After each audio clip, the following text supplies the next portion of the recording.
율로 버전 8을 사용할 겁니다. 그러니까 가장 최신 오픈소스 프로젝트고, 최대한 장점이 뭐냐면 되게 쉬워요. 쉬웠고, 여기서 이제 여러 가지 한 번에 제공이 됩니다. 객체, 탐지, 분류, 파편화, 세그멘테이션, 그다음에 뭐 추적 가능하고요. 그러니까 이 전에 버전에는 여기 이제 별도로 구성이 되어 있었는데, 지금은 이 프로젝트 하나로 이 모든 거를 우리가 활용을 할 수가 있고, 활용할 수 있다는 거는 여러분이 가지고 있는 데이터를 커스텀 할 수 있다는 얘기입니다. 서비스에도 직접 적용할 수가 있고, 속도도 굉장히 빠른 편이에요. 그래서 이걸 한번 알아두시고 활용 방법을 아시게 되면은 앞으로 나오는 이제 비전 프로젝트 같은 것들을 조금 쉽게 다루실 수 있을 겁니다. 어렵지 않으니까 천천히 따라오시면 되겠습니다. 그래서 설치를 해야 되잖아요. 그러니까 여러분이 이제 이 데이터가 날아갈 수가 있어요. 그러니까 마운트를 원하시는 분들은 마운트를 해서 작동을 하시길 바랍니다. 명령어 구글에서 검색하시면 됩니다. 이렇게 GitHub 율로 버전 8 쓰면 나오고, GitHub 프로젝트고 여기서 코드 가서 카피하면 여기 복사가 됩니다. 그러면 여기서 이제 프로젝트 다운받아야 되니까 느낌표 사용하고 클론 하시면 되겠죠. 그 다음에 여기다가 지금 만들어 놓은 프로젝트 주소를 하시게 되면, 이거 하시기 전에 이것도 좀 바꿔놓는 게 좋을 것 같아요. 런타임을 일단 아니스는 T4로 바꿔놓으면 나야겠네. 바꿔놓고 하시는 게 좋아요. 왜냐면 GPU를 안 쓰면 학습이 엄청 느리기 때문에. 하겠습니다. 그 다음에 아마 초기화 됐을 거니까, 그쵸? 다시 클론 하시고요.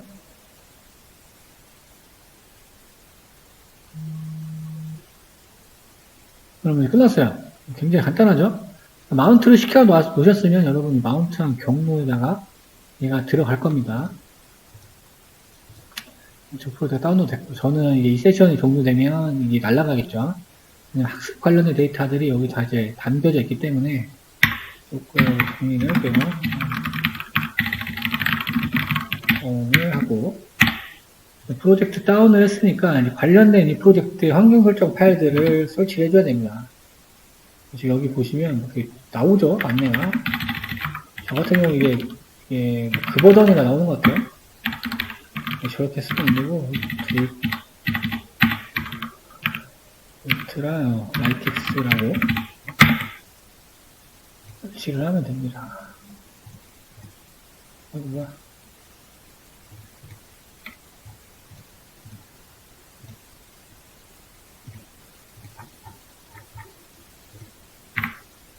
이거는 이제 requirement를 설치하는 거예요. requirement 설치인데 기본 하는 명령은 다릅니다.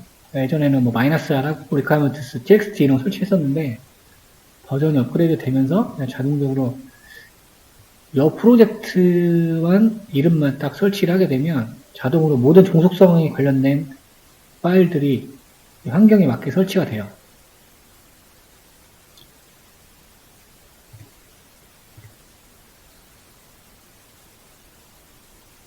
그렇죠. 금방 될 것 같아요.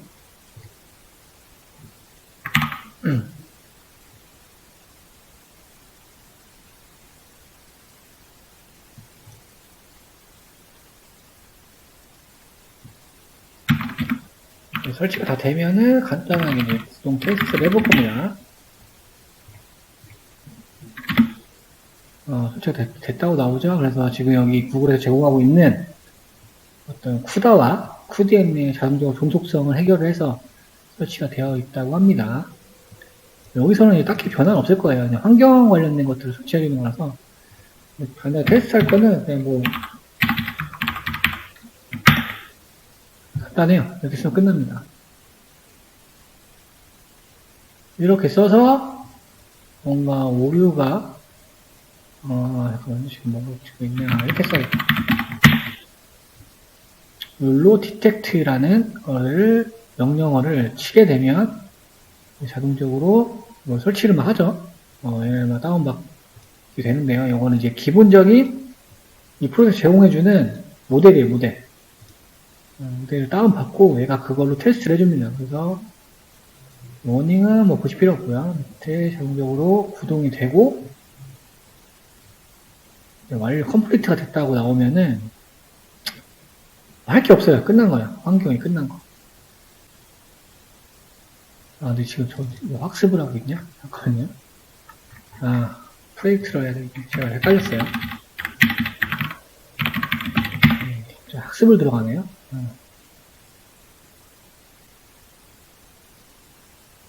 그러면은 모델 나오고, 네, GPU 나오고,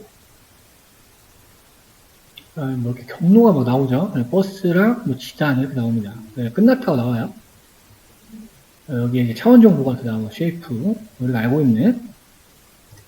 저는 이제 어떻게 확인해 보냐, 뭔가 이제 파일이 생겼습니다. 얘도 생겼고, 자동으로 다운로드가 돼요. 런스라는 데 가보면 이제 내가 작업한 게 나와요. 내가 이제 여러 가지 작업 중에서 탐지 작업을 했다는 거고요.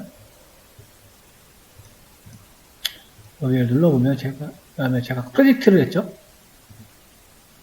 이렇게 나와요. 이제 버스랑 그렇죠. 지단형이 출력이 되면은 모든 준비가 완료됐다는 거예요. 그러면 학습할 준비가 된 거예요. 굉장히 심플하죠. 이렇게 하면 테스트 끝난 거예요. 그럼 나는 이제 여기서 뭐 다 할 수 있는 거예요. 학습도 할 수 있고 추론도 할 수 있고 이런 식으로 그게 세팅이 완료가 되겠고요. 우리가 아까 여기 있는 데이터셋을 가져와야 되잖아요. 그래서 다시 갑니다. 가서 좀 무거울 수가 있으니까 저는 라지로 할게요. 라지 서버에 가셔서 스몰 낫게 스몰 눈을 누르면은 뭐 이렇게 뭐 익스포트라고 나와요. 어떻게 자료를 뽑아낼 거냐. 그래서 다운로드 zip to 컴퓨터 이거는 이제 로컬 컴퓨터에 다운받는다는 얘기고 이거는 경로를 주겠다는 얘기입니다. 내 로컬 컴퓨터에 다운받으면 내가 지금 GPU 클라우드를 사용하고 있는데 거기 다시 올려야 되잖아요. 용량이 몇 기가짜리면 안 끝나겠죠. 우선적으로 선택을 합니다. 파일 규격을. 우리는 지금 에이스를 하고 있으니까 여기로 에이스를 선택을 할게요. 선택을 하고 쇼 다운로드 코드를 눌러봅니다. 그러면 이렇게 뭐가 여러 개가 나와요. 주피터, 터미널, 로우 이렇게 나오는데 각자 이제 환경을 얘기하는 건데요. 저희는 구글 콜앱을 사용하고 있으니까 터미널로 가서 요거를 복사를 하겠습니다.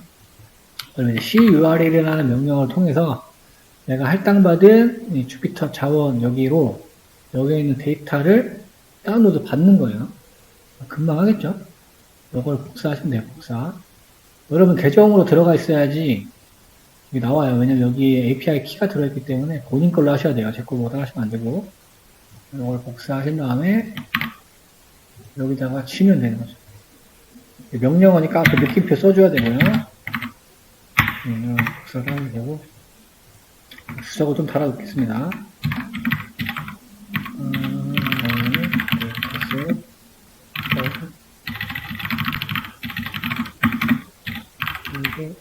로우플로우에서 나의 콜앱으로 다운받는 거죠. 명령어를 보면은 뭐 단순해요. 이걸로 이제 이 경로에 접근을 해가지고 다운을 받고 다운을 풀고 원래 로우플로우라는 걸 지워버립니다. 용량 낭비를 절약하지 않기 위해서 굉장히 잘 되어 있죠. 정상적으로 다운로드가 이렇게 나오게 되면 다운로드가 되고 있구나 라고 보시면 되겠습니다. 그러면 이제 여기에 생기겠죠? 이렇게 조금 기다려 보겠습니다. 이제 한번 다운로드가 제대로 됐는지 살펴보도록 하겠습니다. 일단은 제일 중요한 거는 야물 파일이 굉장히 중요해요. 데이터에 관련된 설명들이 들어있는 거고 리드미 같은 거는 이제 한번 읽어보시면 좋긴 합니다. 이제 뭐 이 데이터셋은 뭐고 어떻게 사용해라 이런 것들이 이제 안내되어 있는 거고요. 뭐 라이센스 이런 거 나와 있고 뭐 설명 이런 거 나와 있습니다. 보시면 되고 중요한 거는 이거야. 데이터.yaml 일단 config 파일이라고 보시면 되고 요거가 이제 트레이셋 경로 밸리데이션 셋 경로 테스트 셋 경로 같은 게 나와 있고요. 얘는 넘버 오브 클래스 몇 개의 클래스가 존재하는지 지금 11개의 클래스가 나와 있다고 합니다. 이름을 보니까 바이커, 카, 보행자, 라이트, 뭐 트래픽 라이트, 신호등 얘기하는 거죠? 뭐 이런 거. 11개가 있다고 해요. 이게 순서대로 정수 라벨링이 들어가 있는 거예요. 얘가 0번이고, 얘가 1번이고, 2번이고, 3번이고, 4번이고. 그러니까 뭐, 순서를 바꿔도 상관은 없지만, 뭐, 지금은 이해만 하면 되겠죠. 굳이 바꿀 필요는 없죠. 근데 여러분 나중에 어떤 데이터셋을 여기에 추가한다던가, 그렇죠. 나는 이런 이름이 좀 싫어, 마음에 안 들어. 이러면은 이거를 바꾸시면 됩니다. 왜냐면 이 파일은 컴퓨터 파일이기 때문에. 여기는 경로니까, 나중에 이 경로를 바꿔야 되겠죠. 이 밑에는 그냥 이제 레퍼런스에서 뭐 상관없어요. 이 파일이 굉장히 중요하다. 뭐 알고 있으시면 되고요. 그다음 데이터셋 살펴보도록 하겠습니다. 코코8이라는 폴더가 생겼네요. 특이한데 여기에 이제 이미지를 한번 볼게요.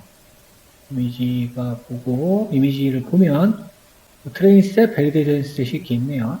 라벨스라는 것도 보면 트레인셋, 밸리데이션 셋이 있네요. 일단 밸리데이션 셋은 조금 양이 많을 것 같으니까 트레인 셋은 양이 많을 것 같으니까 한번 열어볼게요. 밸리데이션 셋 이렇게 열어보고 서로 지금 이름이 똑같죠. 이 파일명이 이렇게 있고 이 파일명이 이렇게 있습니다. 그러니까 둘이 똑같다는 얘기고 얘에 대한 답안지 파일인 거죠. 제가 그 다음에 열어볼게요. 뭘로 되어 있나. 이렇게 이미지가 있네요. 이 이미지에 정답이 나온 거예요. 얘는.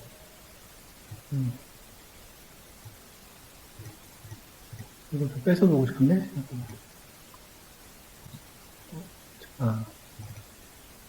이거 다운로드를 좀 해서 보도록 하겠습니다.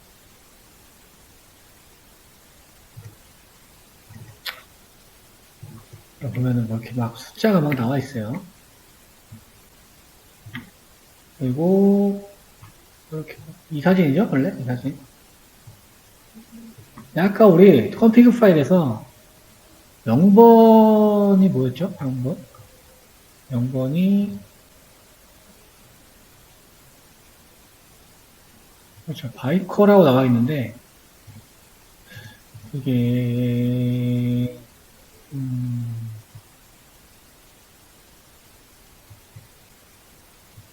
이게 코코데이터스 기준으로 작성이 돼서 그런가 봅니다.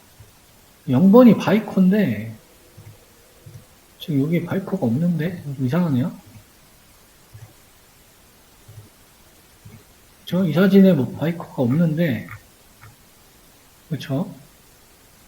다시 한번 확인해 봐야 될 것 같고 그러니까 원래대로면 이 답안지 파일을 보면은 앞에 띄어쓰기 기준으로 그렇죠. 얘가 이제 지금 우리가 정수 라벨링 했던 거예요. 그러니까 0번이라고 하면 얘는 바이커를 이야기하는 거고요.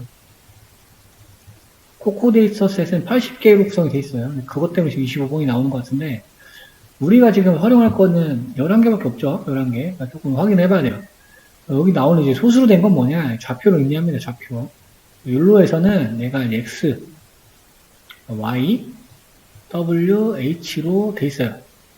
그러니까 지금 이 안에 만약에 요 사람 얼굴을 바이크라고 하면 이 중앙점이 X, Y가 되겠고요.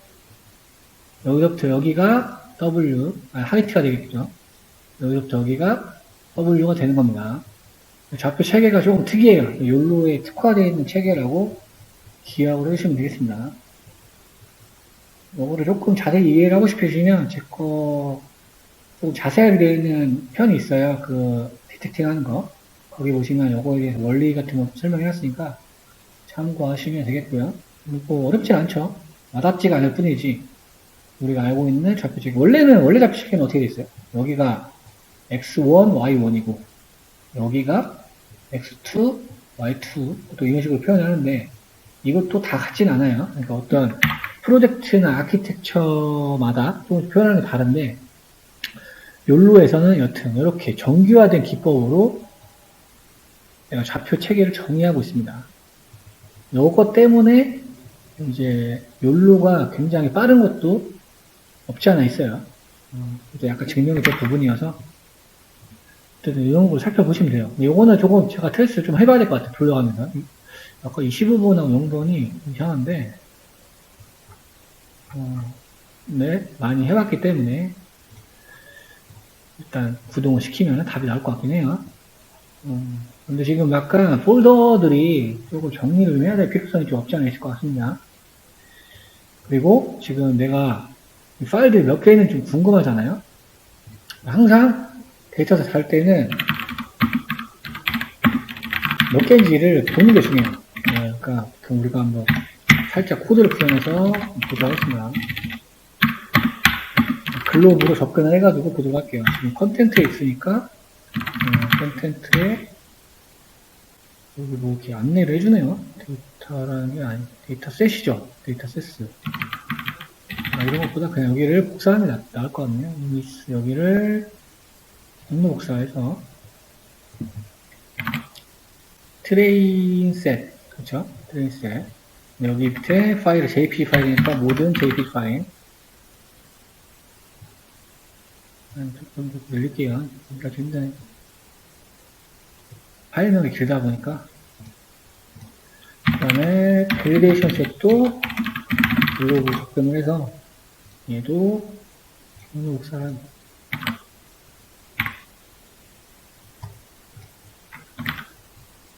얘도 안에 있는 이미지 파일을 다 검색해야 되니까 JPG 이렇게 좀 넣어주고 틀을 좀 찍어보면 되겠죠. 일단 급하니까 사진부터 좀 찍어볼게요. 트레인 이미지랑 이미지 조금 봤더니 4개 4개? 뭔가 좀 잘못된 것 같은데? 5코 8에 그러네요. 이거 뭐 밸리데이션 셋이 4개밖에 없는데 지금 요 데이터 셋이 아닌 것 같은데? 그러니까 이런 식으로 확인을 해보셔야 돼. 이게 지금 다운이 어떻게 된 거야? 어디로 있는지 모르겠네? 이건 아닌 것 같은데? 그건 아니고 여기 맞는데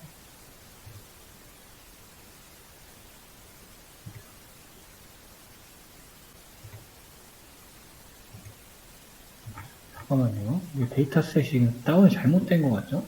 4개, 4개밖에 안 나. 지금 막 나오기 시작했는데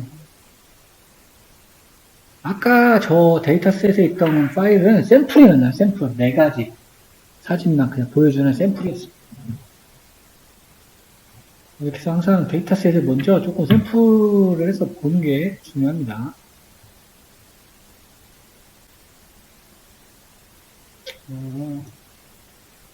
여기서 이제 막 너무 많이 두다 보면 무거워지거든요.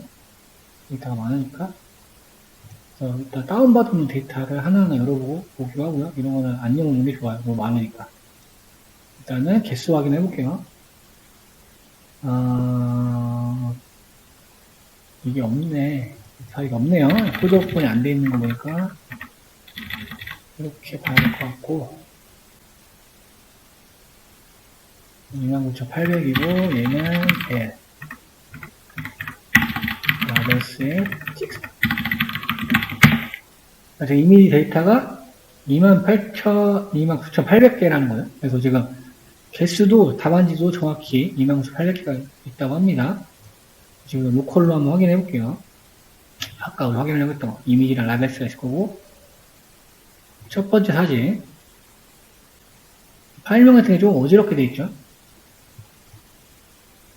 파일 안 써.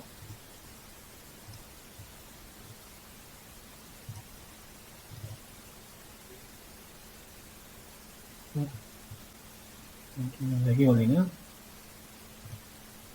라벨스에서도 첫 번째 거 열어보면 이 파일에 대한 그렇죠? 이렇게 객체 정보가 나와 있습니다. 서로 파일명이 똑같아야 되겠죠?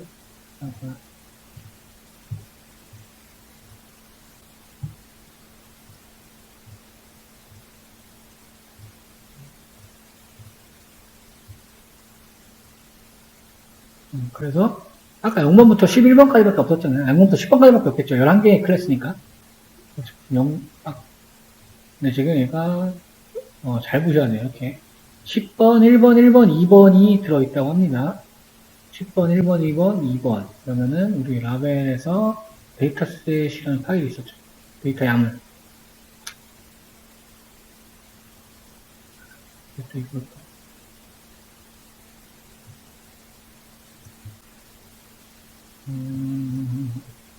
이걸로 열어보는데, 파일을, 이런 파일을 열게요, 간단하게. 1번 카죠, 카? 1번이 카고, 2번, 10번이 있네요, 2번, 10번은. 012, 페데스트리안. 보행자도 있고, 뭐, 있다고 합니다. 그러면 아까 사진 보면 되겠죠? 근데 우리 눈에 보행자가 여기 있는 것 같죠? 카드 여기 있고. 그럼 여기를 이렇게 바운딩 박스 처리를 해서 여기에 좌표를 표기한 거예요. 그러니까 답안지가 되겠죠, 답안지. 이렇게 일하시면 되겠고요.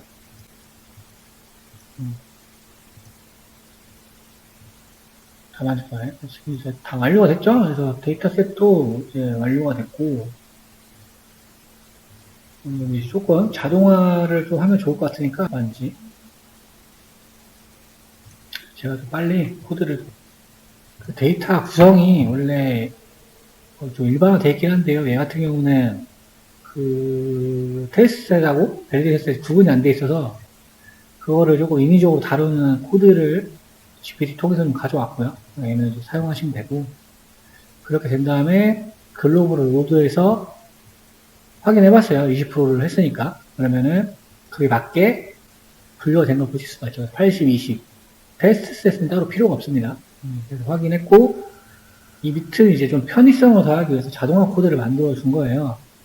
그래서 이제 어쨌든 간에 작동을 시키려면 txt 파일을 써줘야 되는데, 트레인 셋에 대한 파일 목록, 밸리데이션 셋에 대한 파일 목록을 라이트 모드 작성을 해가지고, 그쵸? 리스트들을 써준 거예요.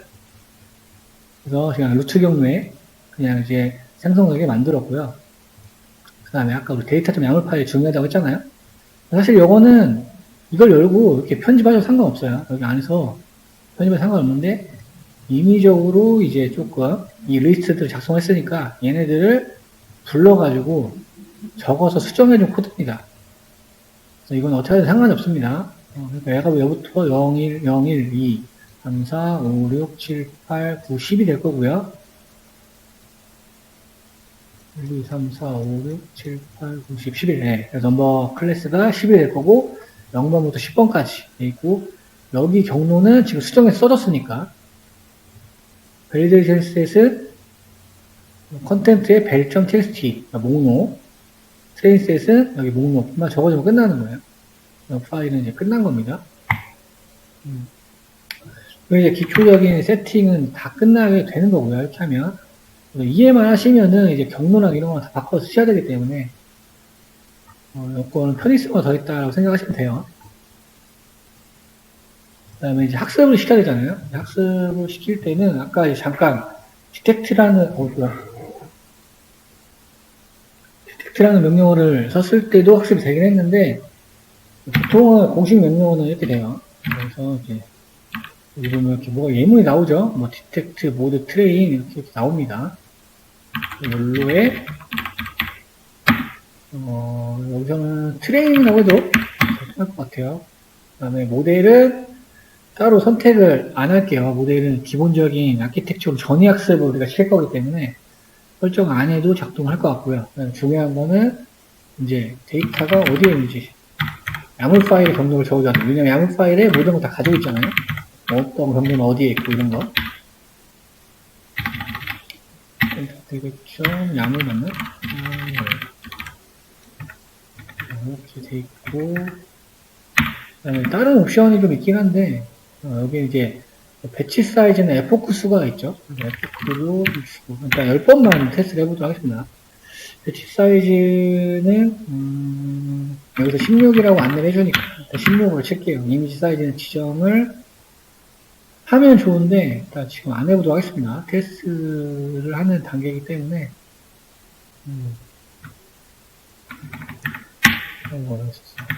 이거는 명령어니까 쉼표 필요 없죠. 제가 빨리 보고 그다음에 실행을 시켜보도록 하겠습니다. 실행을 시켜서 좀 로그를 조금 보셔야 돼요. 지금 테슬라 T4가 할당이 됐고, 모델에 어떤 망들이 들어가 있고, 지금 폴더를 검증하는 과정이에요. 이미지 트레이셋이 몇 장인지, 트레이셋이 몇 장인지, 이런 걸 이제 검증을 하고 있고요. 벨드셋도 검증을 하고 있네요. 정상적으로 동작이 되는지를 확인하셔야 됩니다. 이제 동작을 하는 과정에서는 이 모든 로그가 런스에 저장이 돼요. 런스에 저 디텍트에 여기 트레인이라고 있잖아요. 여기에 이제 트레인 1, 2, 3가 막 생기는 거는 몇 번 실행했는지를 말하는 거예요. 지금 최근에 실행한 이거기 때문에 지금 학습이 들어갔죠. 그럼 얘는 이제 학습이 제대로 되는지 안 되는지 실시간으로 확인할 수가 있습니다. 그러면 지금 트레인 2 폴더를 가면 전체적으로 생성이 안 됐지만 몇 개 폴더가 생성이 돼 있어요. 그러면은 간단한 라벨스 파일부터 보겠습니다. 라벨스 파일을 보니까 지금 11개 클래스가 제대로 할당이 되어 있고요. 근데 지금 보면 10만 장이라고 나오죠. 그러니까 인스턴스는 박스의 개수를 얘기해요. 박스의 개수. 그러니까 어느 한 장에는 박스가 하나가 있을 수 있고 다른 데에는 박스가 여러 개 있을 수 있죠. 그러니까 라벨스는 이상 정상인 것 같아요. 중요한 건 이제 배치, 훈련하는 과정을 볼 수가 있는데요. 여러분이 이제 라벨링이나 뭐 이렇게 잘못하면은 학습이 안 될 수가 있어요. 지금 아까 1번이 카가 맞죠? 학습하는 과정을 올바르게 모니터링 할 수 있습니다. 3번이 트래픽, 시그널 장치. 그래서 지금 라벨링이랑 이런 걸 정상적으로 작동이 되는 걸 볼 수가 있습니다. 이렇게 하신 다음에 기다리면 끝나는 거예요, 학습은. 지금도 학습 과정을 이렇게 바로바로 모니터링 할 수가 있어요. 지금 T4고 일단 F4 1번밖에 안 줬으니까 또 다르겠지만 어느 정도 금방 학습이 될 거예요. 이제 학습이 끝나게 되면 이제 여기 웨이트라는 폴더 밑에 학습 결과 파일이 남아있게 될 겁니다. 오늘 뭐 가능하다면 학습이 끝나면은 로컬 환경 세팅하고 로컬에서 실제로 어떻게 내가 만든 모델을 테스트 할 수 있는지까지 해볼게요. 그래서 아마 지금 이 페이지가 제가 열어놨거든요. 일단 동기화가 될 거예요. 그러니까 못 따라오실 분들은 제가 뭐 이게 데이터가 좀 새로워가지고 약간의 시행착오가 있었는데 요거 그대로 이 주피터를 활용하시면 돼요. 구조 같은 경우는 되게 단순하게 해놓긴 했는데 구조 파악을 잘 하셔야 돼요, 여러분. 지금 우리가 다룬 거 엑스포트 밑에 제일 처음에 얘네 둘밖에 없었는데 이게 좀 건들기 까다롭다 보니 트레인 밸리데이션 셋을 생성을 했고 그 안에 그렇죠, 이미지 라벨스라는 폴더가 새로 생성이 되게끔 아까 자동화 코드를 넣어가지고 분류를 해놨고요. 그 다음에 실질적으로 학습이 들어가게 되면 학습에 관련된 정보는 런스 밑에서 확인할 수가 있고 프로젝트는 예측하는 거니까 아까 지단이나 버스 나온 게 예측이 되겠고 우리는 여기 트레인 2에서 지금 현재 작업이 로그가 출력이 되고 있습니다. 그래서 학습하고 있는 과정이 나오고 있고요. 학습에 관련된 파일들을 확인하는 거. 사실 2만 장이 좀 넘으니까 좀 오래 걸릴 수도 있어요.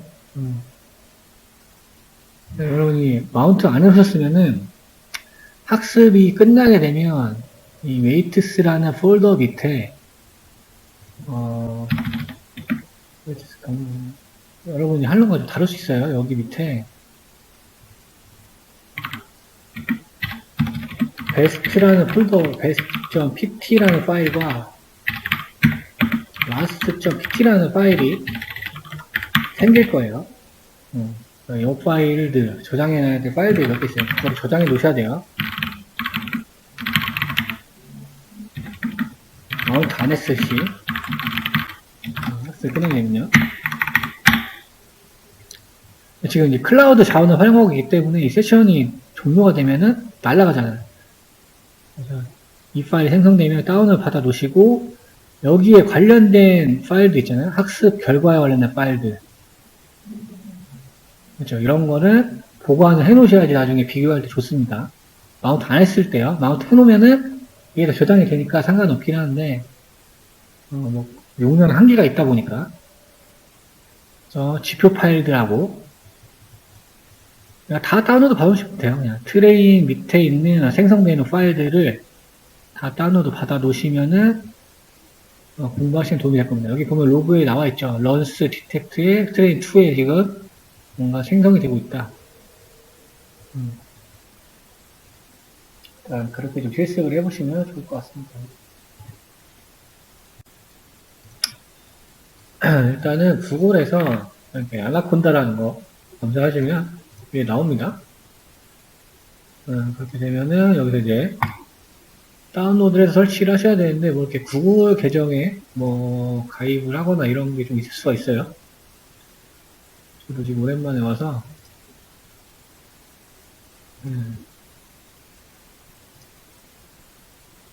그러면 이것도 마찬가지로 자기 환경에 맞게 이제 리눅스나 맥, 윈도우에 맞게 다운로드를 받을 수 있게 뭐 파일들을 제공합니다. 정말 인증받으라고 나오네요. 오랜만이어서.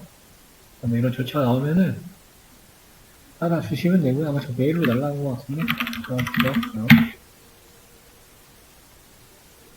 네, 뭐 메일로 날라왔는데.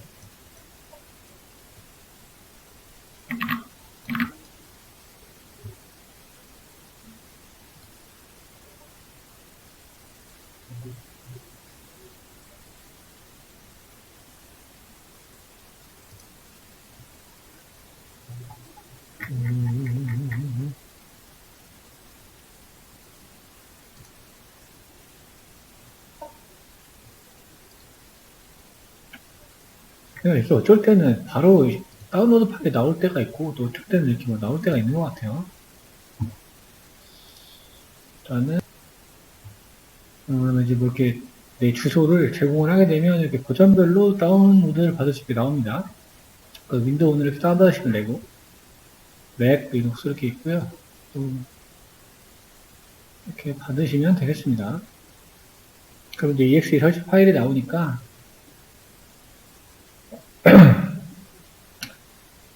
그러니까 이제 아나콘다라는 이제 가상환경을 구축할 수 있는 플랫폼인데 이 안에는 여러 가지 수학과학 라이브러리랑 파이썬 모두 포함되어 있어요.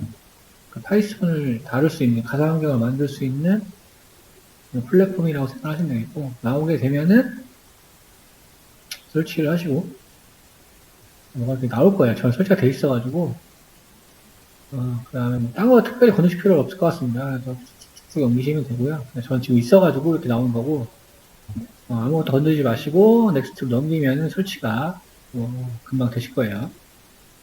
이렇게 설치가 끝나고 설치가 정상적으로 됐는지 테스트는 우리 이제 명령어 프로젝트 상자 같은 거 띄워 보시고요.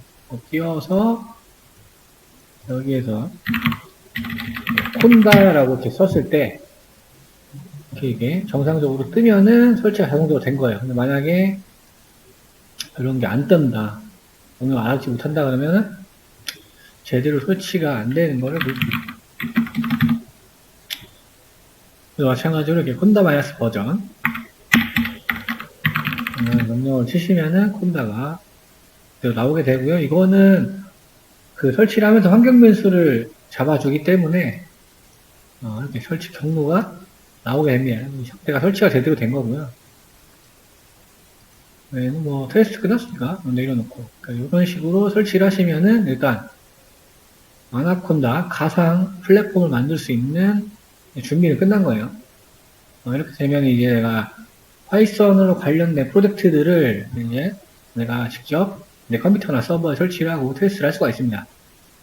보통은 이제 아나콘다를 많이 쓰는데 일부 플랫폼에서는 미니콘다라는 것도 설치를 해요. 그러니까 얘 경량화 버전입니다. 그래서 중요한 거는 아나콘다가 파이썬보다 상위 개념이고 아나콘다가 가상화 버전을 관리하기 때문에 여기 밑에 이제 파이썬 버전이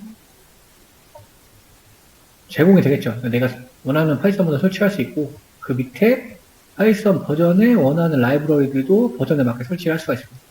우리가 가상화 이제 플랫폼 환경을 만드는 이유는 여러 환경에서 중첩되지 않게 하는 이유가 제일 큽니다.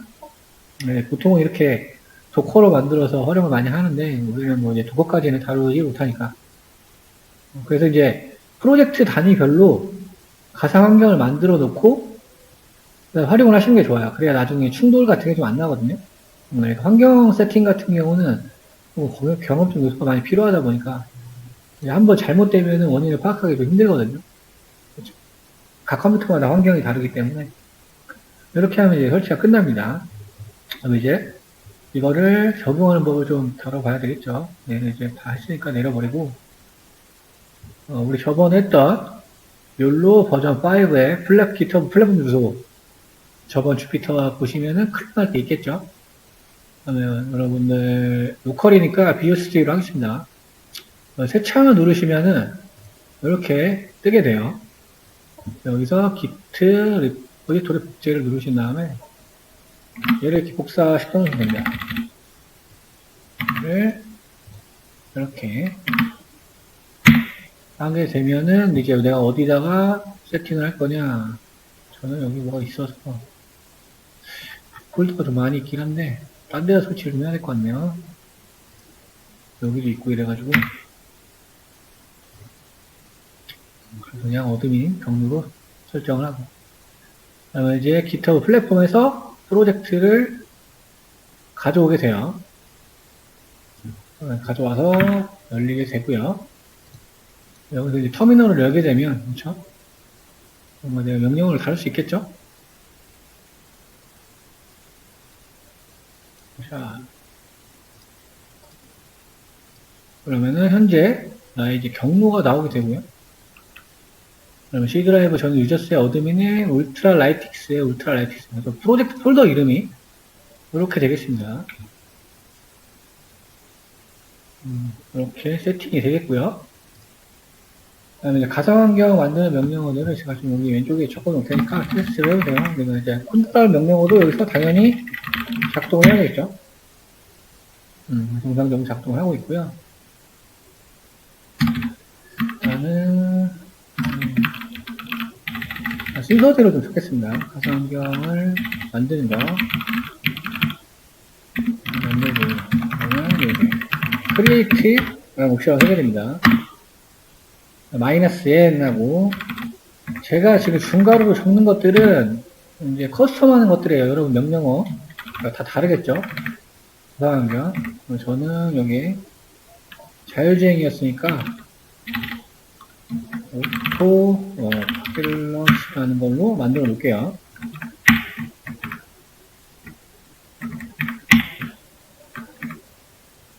그 다음에 파이썬 버전은 최신 버전이 3.11로 만들도록 하겠습니다. 이게 붙여놓게 되고요. 그러면은 이렇게 인터넷에 연결된 상태면 자동으로 필요한 것들을 가져오게 되고 진행할 건지를 물어보면 Y를 눌러서 설치를 하시면 되겠습니다. 굉장히 금방 세팅이 돼요. 왜냐면 이제 그냥 기본적인 가상환경이기 때문에 기본적인 틀만 가져오기 때문인데요.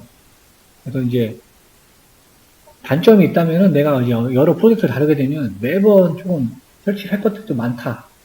그런데 이제 계속 하다 보면 습관이 돼서 어렵지 않습니다. 금방 끝났죠? 가상환경을 만들었고요. 그 다음에 이제 가상환경으로 이동을 하셔야 되는데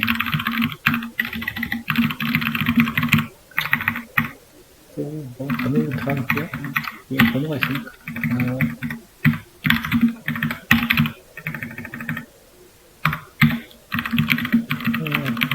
액티베이트하고 내가 위에 정해놓은 이름을 쓰시면 됩니다. 파일 넣으시죠. 콘다 액티베이트에 또 파일 넣으셨죠? 이렇게 이동을 하게 되시면 여기 왼쪽에 이렇게 괄호가 표시되고 이 안에 어떤 이름이 표시되죠. 이제 여기 이름이 나이가 만든 가상환경 이름이 되겠고요. 가상환경에 접속한 게 되는 겁니다. 만약에 내가 접속을 해제하고 싶다. 그러면 deactivate라는 걸 쓰시면 돼요. 그러면 다시 가상환경 밖으로 벗어나게 돼요. 왼쪽에 사라졌고요. 활성화시키면 이렇게 들어가게 되겠습니다.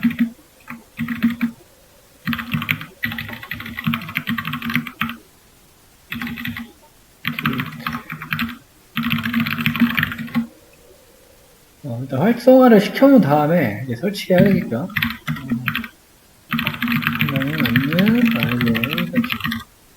이제 굉장히 잘 돼 있어요. 이 프로젝트는. 그래서 다른 게 필요가 없이 설치하는 명령어는 PIP 인스톨이겠죠. 보통은 이제 requirements라는 어떤 메모창 파일에 나열이 돼 있을 텐데요. 이거는 그럴 필요는 없고 간단하게 프로젝트 이름을 쓰시면 됩니다. 울트라 ITX 프로젝트 이름. 그렇게 되면 자동으로 관련된 라이브러리들을 자기가 알아서 찾아가지고 설치를 하게 되겠죠.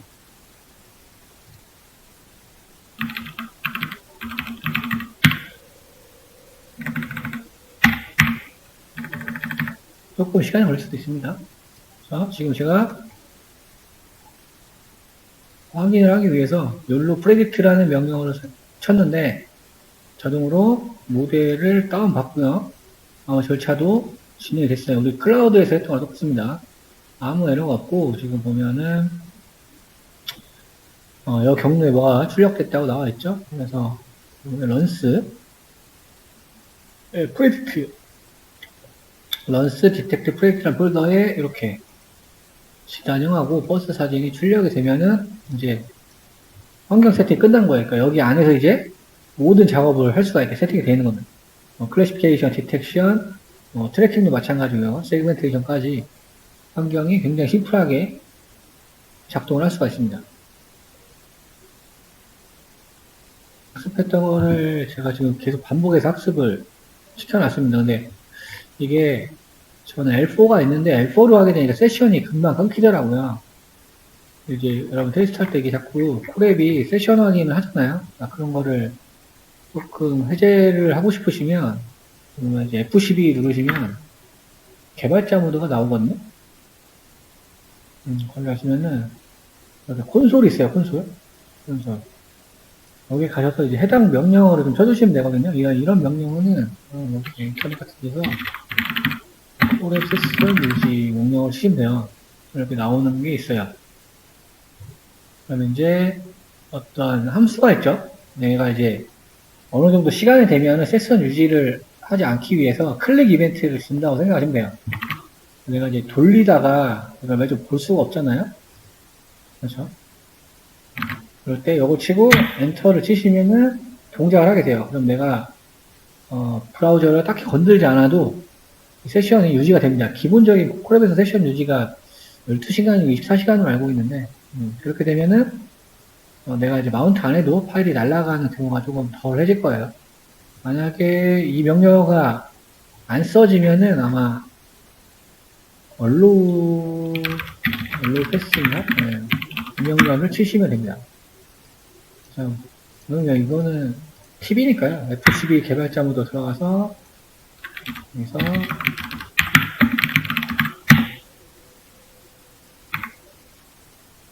신텍스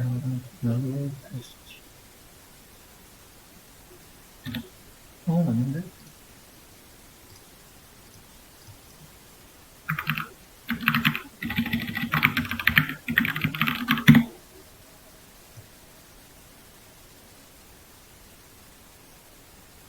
저는 아까 이 명령을 써가지고 이렇게 나온 것 같아요. 여러분이 명령어가 복사가 안 될 때가 있거든요.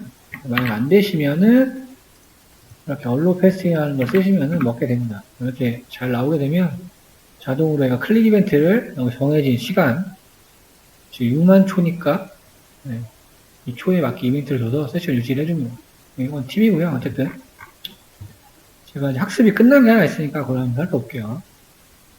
그래서 우리가 다뤘던 거는 런스 폴더에 있다고 했습니다. 런스에서 디텍트라는 폴더, 그 다음에 제가 이제 학습을 시켰으니까 트레인 폴더에 관련 정보들이 있을 겁니다. 굉장히 많은 지표들이 나와요. 뭐 다 살펴보면 좋긴 한데 위에서부터 좀 보도록 할게요. 중요한 거는 이제 이런 게 중요하겠죠. 컴퓨터 매트리스, 혼동행렬. 조금 작으니까 이거 하겠습니다. 지금 자율주행 데이터셋을 활용을 했는데 혼동행렬을 보실 줄 아시죠? 여기 보면은 프레딕트가 예상한 거고 얘가 이제 정답지가 될 거예요. 그러니까 여기서 의미하는 거는 원래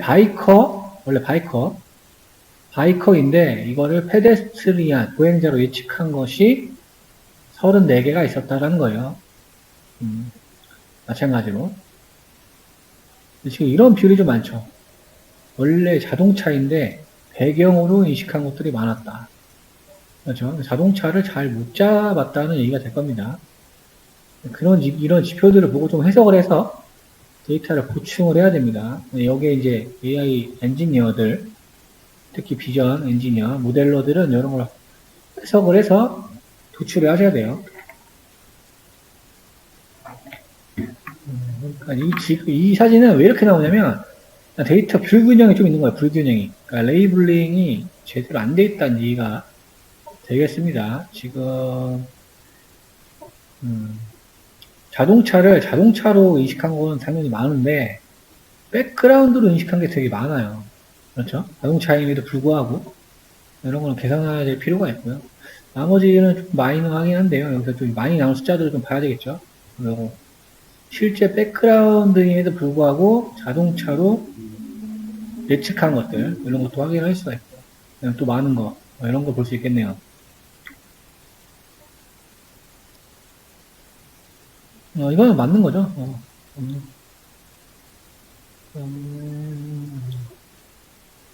배경이 조금 문제가 되겠네요. 배경하고 차량 모델이 좀 헷갈려 한다. 이 정도로 지표 진단하셔야 될 것 같고. 그 다음에 볼 그래프는 라벨 그래프. 저번에 봤던 거긴 한데 지금 다시 설명을 하나 드릴게요.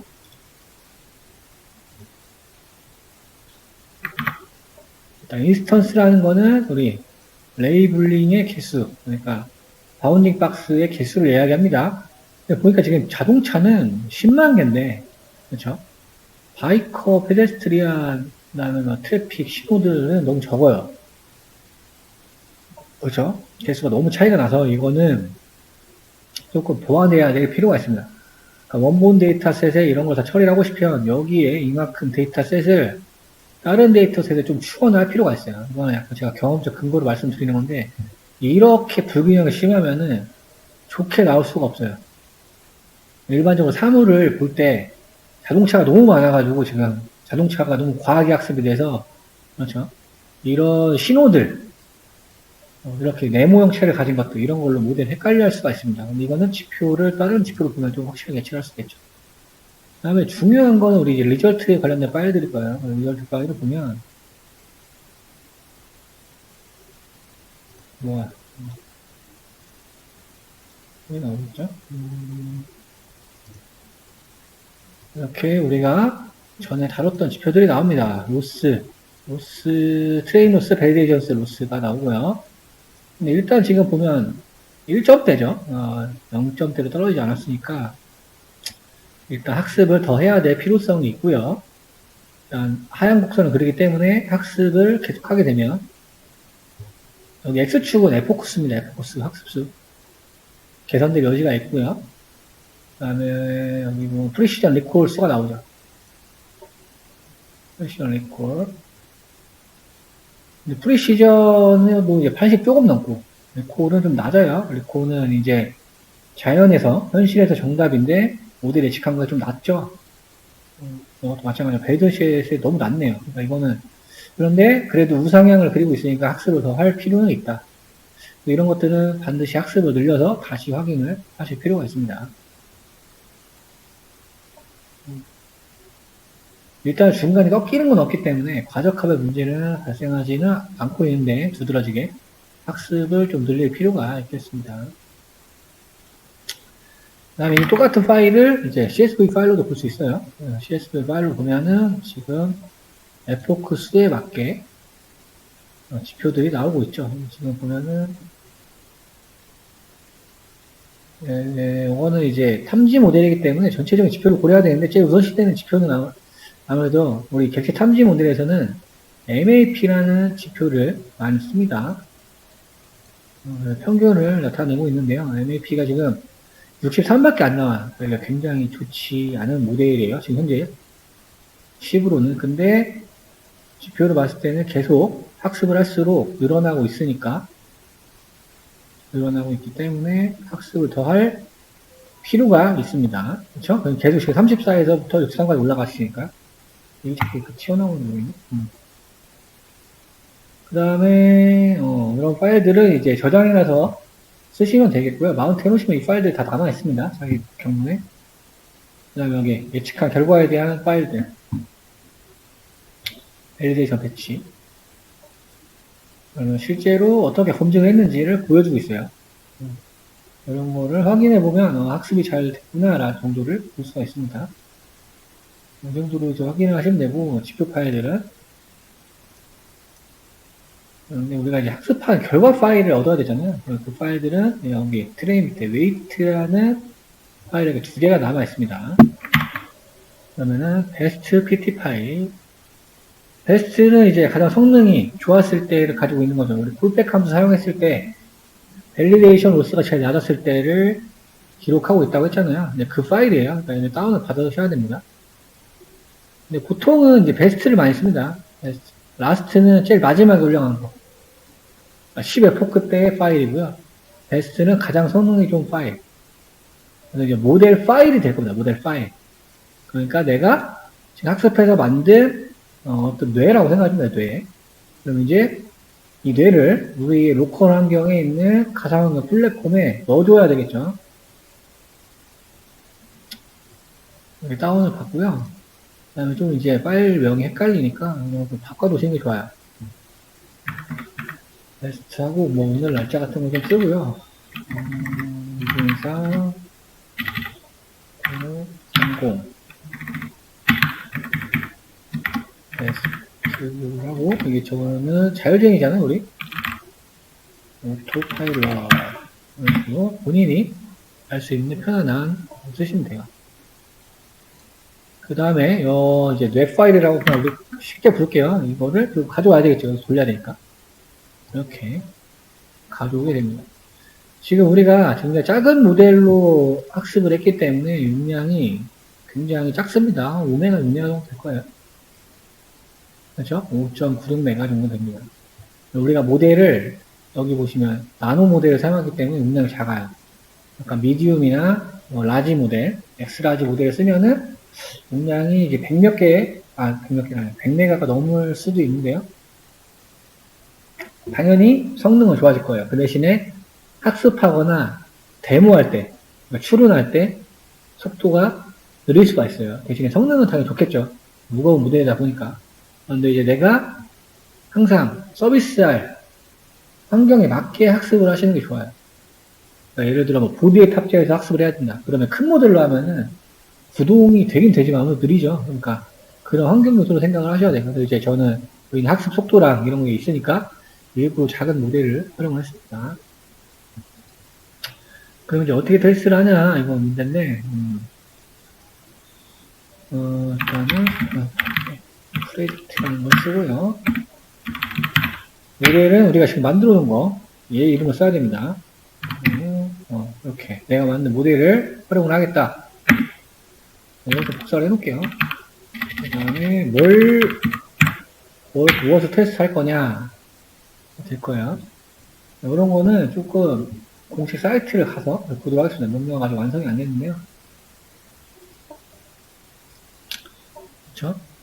지금 우리가 예측을 할 거기 때문에 율로 프레딕트 모델 이거는 디폴트 모델이에요. 디폴트 모델. 여기서 제공하는 모델. 그러니까 우리가 학습한 뇌를 낀 게 아니고 기본적으로 제공하는 게 돼 있으니까 커스텀이 안 돼 있는 데이터 쓰시겠죠? 이걸 내가 만든 모델을 바꿔주고 소스라고 하는 거는 내가 이제 감지해야 될 대상을 이야기합니다. 그다음에 이제 여러 가지 옵션들이 있어요. 옵션을 이거 다른 옵션이고 옵션이 다른 거는 딱 뗄 필요 없을 것 같아요. 소스만 좀 넣으면 될 것 같거든요. 그래서 소스 타겟인데 이 소스는 뭐든 상관이 없어요. 여러분의 캠으로도 작동을 할 수가 있고요. 캠을 사용하시려면 숫자 0을 쓰시면 돼요. 자기 연결되어 있는 거. 그 다음에 인터넷 주소, 네트워크 카메라 주소를 쓰시면 돼요. 유튜브 주소도 상관없습니다. 저는 유튜브 주소 자율주행 관련된 주소를 좀 찾아가 볼게요. 명령어, 욜로의 프레딕트, 예측해라가 되겠고요. 모델은 내가 구글 콜앱에서 만든 지금 좀 전에 만든 파일이 되겠고요. 소스는 테스트할 유튜브 주소를 쓰도록 하겠습니다. 여기 보시면은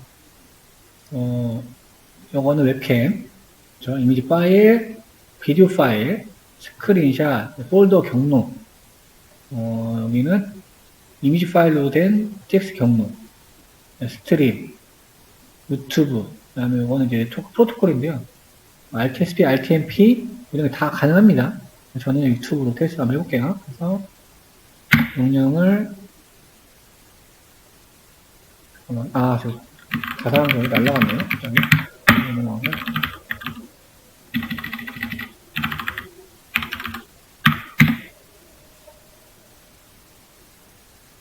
제가 복사해서 시켜볼게요.